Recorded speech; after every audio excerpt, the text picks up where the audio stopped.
JP, there has been, just back, about the pets and stuff. You're hearing all sorts of stuff. Grandparents being flown up to look after the children. So basically it is a holiday then because they have au pairs. They have a babysitter up there. Of that even. Yeah. Like it's really...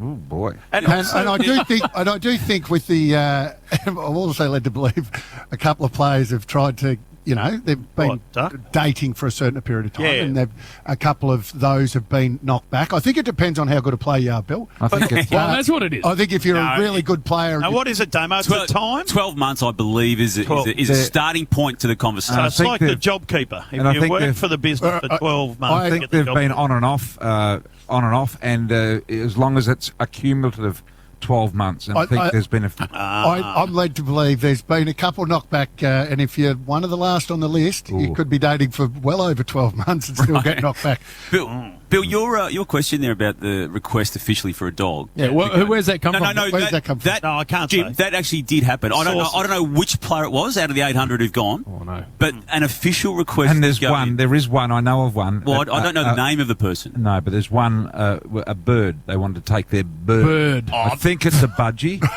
I think you're making that one up. No, it's a blue budgie. And no, it talks. I don't know whether you've had budgies before, but they do talk. Just get the budgie to fly up there itself. And they worry let that it out. if they're not, if it not comes there, over, you keep it. and it doesn't keep talking, it might forget. Hey, Bristol. You make that up, Richie. What happened? Now, I had beautiful homemade pizzas last night at my joint.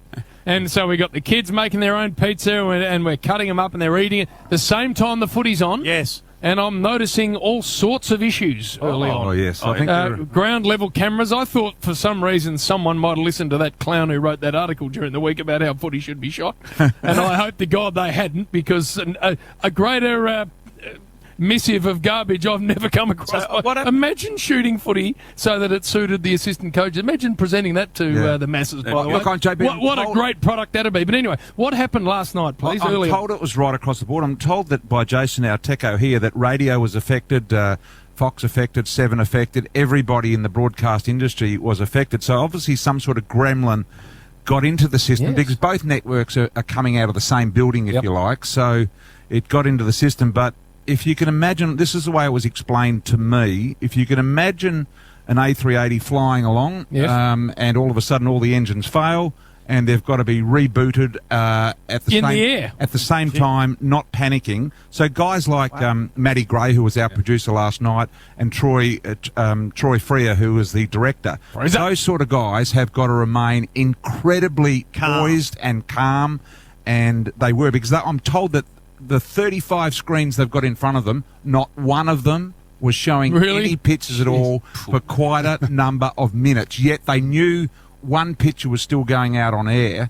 So it was quite a bizarre circumstances. So for those guys, if you've ever seen those guys in a control room, it is absolutely amazing. They do an incredible job to keep pictures. And under the circumstances, Bruce, obviously in Adelaide, he couldn't see any screen. He couldn't see anything. And he was being asked to call, and he's pointing at me saying, Brian, you go. I can't see the TV. So he was trying to call, and there was nothing he could nothing there. And then handing it over to and from was really still some gold from Brian, Jim. I'm reading in the Herald Sun today. Scott Gullen writes a little bit about Brian here. Channel 7's Brian Taylor summed up Tim English's performance beautifully by saying the Essendon ruckman are failing the English exam. So dropped a little permit in there, Bristol. That came from Josh. Oh, no. Here we go. Wouldn't be yours. It wouldn't be yours. Do you get the feeling that someone might have given me that? It's a nice and line. a big thank you to Josh Kay. That's another example of guys in the truck, instantaneous thinking. It reminds me of, Damo, when back in the cricket days, if you were looking at a half hour of very few runs being made and you were paired up with the great Benno for that half hour, he used to sit there and look at you and just give you a little tap on the side of the knee, Bristle, and go, you look after this half hour, young man. I'll be generous enough to sit back and let you take this one over. So for half an hour you're commentating no runs being made with nothing coming from the great man. Chris Tavray just going. That's it. Chris Tavray. Every now and then that's what experience brings. Yeah. I like that.